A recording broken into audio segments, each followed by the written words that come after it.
और इस वक्त की बड़ी खबर जो है वो पंपोर से। पंपोर में किसी भी वक्त सेना बिल्डिंग को गिरा सकती है। पंपोर में 30 घंटे हो चुके हैं, लगातार मुठभेड़ जारी है और इस वक्त आखिरी चरण में मुठभेड़ है। ईडीआई बिल्डिंग से लगातार धुआं निकल रहा है। इमारत में 3 आतंकवादियों के छुपे होने की आशंका जताई जा रही है। कल सुबह 6 बजे से लगातार ये मुठभेड़ चल रही है, गोलियों की आवाजें आ रही हैं। सूत्रों के अनुसार सर्जिकल स्ट्राइक का बदला लेने के लिए तीन आतंकवादियों के 5 ग्रुप घाटी में हैं। इनमें एक ग्रुप इस बिल्डिंग में छिपा हुआ है, लेकिन सेना ने अब ये फैसला किया है। सूत्रों के हवाले से खबर आ रही है कि अब इस बिल्डिंग को उड़ा दिया जाएगा। सेना ने कल भी यहां पर धमाके किए थे, इन आतंकवादियों को मार गिराने की कोशिश की थी, लेकिन लगातार रात भर रुक कर फायरिंग होती रही। इसका मतलब ये हुआ कि आतंकवादी अभी इस बिल्डिंग के अंदर है और अब इन आतंकवादियों को गिराना है, मार गिराना है तो इस बिल्डिंग को उड़ाना होगा। कल से ये एनकाउंटर चल रहा है। अब आखिरी हमले की तैयारी में सेना है और 5 किलोमीटर का पूरा इलाका जो है इस बिल्डिंग के आसपास, ईडीआई बिल्डिंग के आसपास का, वो सेना ने कल से घेर रखा है। जम्मू श्रीनगर हाईवे नज़दीक ही यहाँ से है, लेकिन अब सूत्रों के हवाले से यह खबर आ रही है कि सेना ने यह फैसला कर लिया है कि वो इस बिल्डिंग को उड़ा देंगे और इस बिल्डिंग को उड़ाने का उद्देश्य है कि इन आतंकवादियों को मार गिराया जाए। और आइए अब हम आपको सिलसिलेवार ढंग से दिखाते हैं कि आखिर कल से लेकर अभी तक पंपोर में क्या क्या हुआ। हमारी तमाम संवाददाताओं की जुबानी पूरे हमले की अभी तक की कहानी।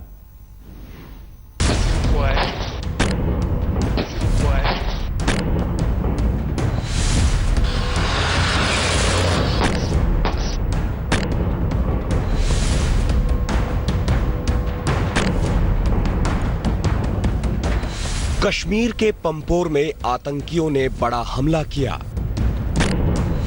ईडीआई बिल्डिंग में घुसकर आतंकी छिप गए और उसके बाद लगातार अंदर से फायरिंग की आवाज आती रही। 10 अक्टूबर की सुबह आतंकियों ने जो फायरिंग शुरू की वो पूरी रात चलती रही। 11 अक्टूबर की सुबह भी सेना और आतंकियों के बीच गोलीबारी हुई। आतंकियों को इमारत से बाहर निकालने के लिए सेना ने इमारत में विस्फोटक लगाकर कई ब्लास्ट किए। वक्त भी आप देख रहे हैं इस बिल्डिंग से लगातार धुआं निकलता दिख रहा है। मैं आपको बता दूं कि कल सुबह 6 बजे से ये एनकाउंटर जो यहाँ पे शुरू हुआ है। जैसा आप देख रहे हैं इस वक्त भी विस्फोटकों की आवाज़ यहाँ से दिखती नज़र आ रही है। इस बिल्डिंग को कल से ही इसी तरीके से जो है इस एनकाउंटर जो ये बिल्डिंग है एनकाउंटर यहाँ जारी है। झेलम के किनारे बसे पंपोर की इस बिल्डिंग में आतंकियों ने 10 अक्टूबर की सुबह हमला बोला। 10 अक्टूबर की सुबह 6 बजे पंपोर में ईडीआई बिल्डिंग में घुसे आतंकियों ने फायरिंग शुरू की। जम्मू श्रीनगर हाईवे पर इमारत होने की वजह से हाईवे बंद कर दिया गया। ईडीआई बिल्डिंग के पास सीआरपीएफ का एक कैंप है। फायरिंग की आवाज सुनते ही सीआरपीएफ अलर्ट हो गई। इमारत में 2 से 3 आतंकियों की छिपने की खबर मिली। सेना और पुलिस ने इमारत को चारों तरफ से घेर लिया। आतंकियों को मार गिराने के लिए ताबड़तोड़ फायरिंग की गई। कल दोपहर सेना ने इमारत के कुछ हिस्से में विस्फोटकों से ब्लास्ट भी किया। ईडीआई कॉम्प्लेक्स से लगातार एक्सप्लोजन्स और धमाकों की आवाज़ आ रही है।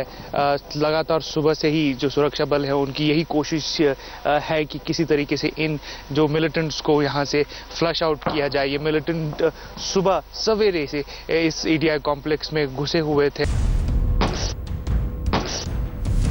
इमारत में छिपे आतंकियों की फायरिंग में 2 जवान घायल हो गए। सेना के एक जवान और एक पुलिस के जवान को गोलियां लगी। सेना ने आतंकियों की घेराबंदी की और इमारत के हर हिस्से पर फायरिंग की। पंपोर की इस ईडीआई बिल्डिंग में लगातार दूसरे दिन भी ये एनकाउंटर जारी है। सूत्रों के हिसाब से पूरी रात यहाँ गोलीबारी की आवाज़ सुनाई दे रही थी। जो स्थानीय लोग हैं वो यही बता रहे हैं कि कम से कम 2 बार यहाँ रात में जो है गोलीबारी बहुत तेज़ हो गई थी। इस वक्त भी अगर आप देखें तो यहाँ रुक रुक के जो है विस्फोटकों की आवाज़ सुनाई दे रही है। 10 अक्टूबर की पूरी रात रुक रुक कर फायरिंग होती रही। इमारत में छिपे आतंकियों को मार गिराने के लिए सेना ने इमारत के सभी फ्लोर्स पर फायर किया, मगर अंदर छिपे आतंकी हर गोलीबारी के बाद कुछ देर रुक रुक कर फिर गोलियां चलाते रहे। ईडीआई बिल्डिंग में बने कमरे एक दूसरे से जुड़े हैं, इसलिए आतंकी बार बार अपनी लोकेशन बदलते रहे।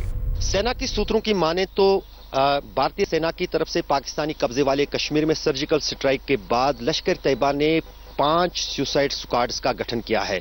ये 5 लश्कर के फिदायीन दस्ते 3 सदस्य वाले दस्ते हैं, जिनमें 3 फिदायीन मिलिटेंट जो हैं वो बनाए गए हैं और 5 ग्रुपों में से एक ग्रुप जो है लश्कर तैयबा का वो हंदवाड़ा में सेना के साथ मुठभेड़ में मारा गया था। दूसरा ग्रुप जो 3 सदस्यीय वाला है वो सूत्रों के अनुसार ईडीआई के इसी कॉम्प्लेक्स में कल सुबह से छुपा हुआ है।